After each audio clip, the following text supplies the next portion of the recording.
Okay, now that we've verified the installation and the configuration, let's go ahead and get into a demo here. So as we know, command line does not understand JavaScript. So if I do something like this, where I type var I equals 5, it's going to say, no. Okay, fair enough. So if I clear that, I can go into Node now and do the same thing, and it'll know what I'm talking about, because as I said earlier, Node executes JavaScript. So we can do the same thing here, var I equals 5, but you'll notice that we get back an undefined here, and that's because Node outputs whatever that statement returns that we just executed. Since that statement doesn't have a return value, we get undefined instead. Now that we've declared I, we can actually continue to work with it here as if it's in a script. So we can say I and get back 5. We can do a post increment on I, get back 5, and then we hit I again, we'll see that it actually did increment to 6. We can do a pre-increment here, and see that increments up to 7 and then displays the value. We can even write a function here. So let's go ahead and write an add function that just simply takes two numbers, adds them together, and returns the value. Again, we get the undefined, but that's because our statement didn't return anything.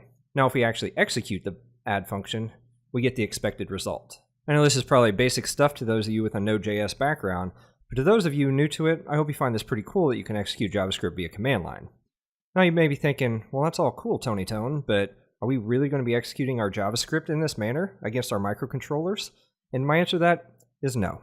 So let's go ahead and quit this, hitting Control-C, and then Control-C again, and we'll see how we can actually execute Node against a file. Now I'll go ahead and switch on over to my demo directory here. And then I'll show you that we have a test.js file already in here. So to execute a file in Node, literally all you do is type node and then the file path. Here we see our output of 5, and then another log of adding 2 and 3, 5. Now we'll go ahead and do a cat on that file, and that displays the contents of the file. And as you can see, the script is very similar to what we just ran in the Node console, with the exception of I not being incremented a handful of times. Now with the basics of Node in the books, we'll go ahead and finish this lecture off with a quick demo of Npm. Alright, we'll go ahead and clear this out of here. And now since we added npm to our path, we can just type npm and it'll recognize the command. And here you can see an abbreviated version of the documentation for it.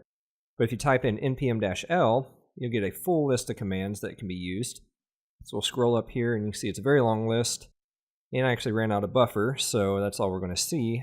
But since we're not going to be in npm a whole lot throughout this course, I'll just run you through a few here. So npm version will give you the version information. So at the top there you can see 2.7.4 is the package manager we're running.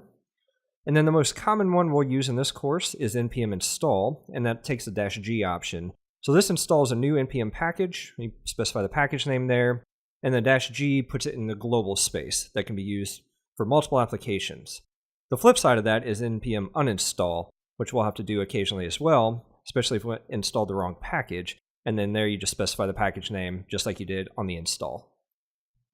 Well, those are just some of the basics. Again, npm has a lot more commands to offer, as we saw just a little bit ago. But that wraps up what we're going to cover in this lecture, so let's go ahead and move on to the next one to get into some code.